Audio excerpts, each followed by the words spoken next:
Did you know? Fifth Dawn introduced the very first card with the ability to have unlimited copies in a deck.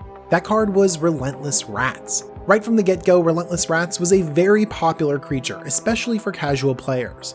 The rats were later reprinted in 10th edition, Core Set 2010, Core Set 2011, and Masters 25 with new artwork. Other cards with the same ability were Shadowborn Apostle from Core Set 2014 and Rat Colony from Dominaria. This ability was exclusive to Black until Ravnica Allegiance expanded it to Blue with the printing of Persistent Petitioners. According to Magic head designer Mark Rosewater, the key mechanic Sunburst was created as a way to encourage players to use all 5 colors. This ability was only granted to artifacts, and it gave a counter for each different colored mana that was spent to cast the spell. These counters would either come as +1/+1 counters for artifact creatures, or charge counters for non-creature artifacts. Sunburst was popular in Draft, but did not see much play in Constructed. However, there was one card that ended up being very successful in Standard and later in other formats. This card was Engineered Explosives. A non-creature artifact with an activated ability that destroys all non-land permanents with converted mana cost equal to the number of charge counters on it. Engineered Explosives reminded players of Pernicious Deed, a powerful black-green enchantment from Apocalypse. When it was played in Standard, Engineered Explosives exceeded expectations and became a reliable source of removal. After Mirrodin Block rotated out, the artifact continued seeing play in other competitive formats, such as Legacy and Modern. Today, Engineered Explosives is still viable thanks to it being compatible with any color combination rather than being restricted to a specific set of colors. The cycle of Bringers was another way to encourage players to play with all 5 colors. These creatures came with powerful effects, but their mana cost was too high. However, they came with an alternate casting cost of Woober, one of each color. Unfortunately, due to their demanding casting cost, this cycle of creatures did not see much success in competitive formats.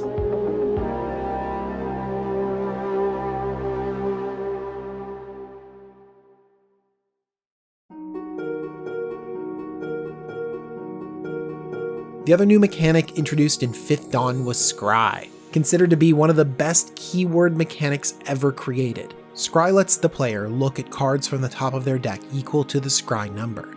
That player then returns any combination of those cards back to the top or bottom of their deck. For Fifth Dawn, all cards with Scry only scryed for 2.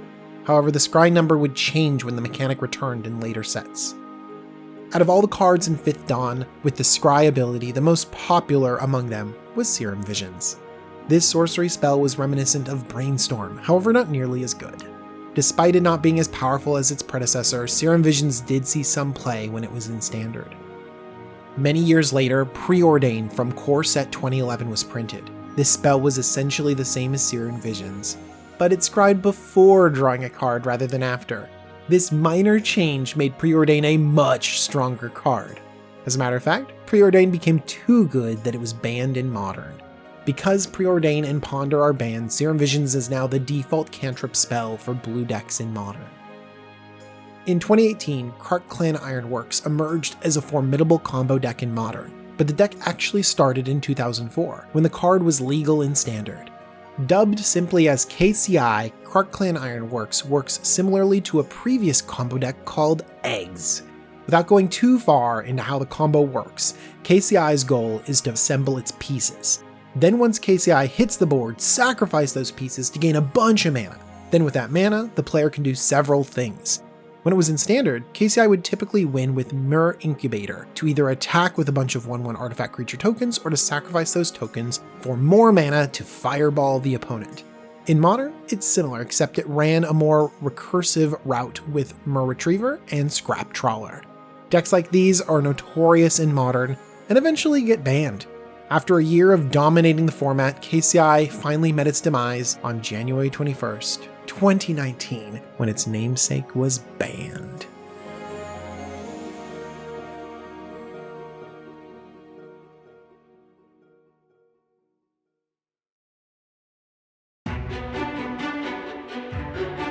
When Skullclamp was banned on June 20th, 2004, another equipment immediately replaced its spot. This time, it was specifically for one archetype, Affinity. Cranial plating made up its lack of card advantage with power. For 2 generic mana to cast and 1 generic mana to equip, Cranial Plating gives equipped creature +1/+0 for each artifact its owner controls. In Affinity, it was easily 8 to 10 power, making the deck even faster than it was in Darksteel. The equipment also came with an ability that allows it to attach to any target creature at instant speed for the cost of 2 black mana. This made any unblocked creature a potential game ender. One of the best creatures ever printed was Eternal Witness.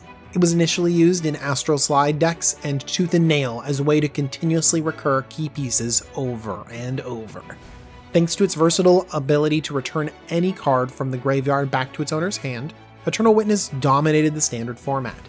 Many cards it recurs were fetch lands from Onslaught, Plow Under from 8th edition, and even other Eternal Witnesses.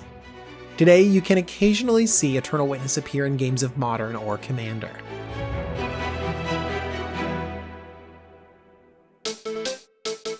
That's all we have on 5th Dawn. This has been DJ voicing the episode. You can learn more about me over on my YouTube channel called Jumbo Commander. I make videos that focus on the Commander format, tons of deck techs, buying guides, all sorts of cool stuff. This episode was produced by CoolStuffInc.com. Please give this video a like and subscribe to the channel. Thanks for watching.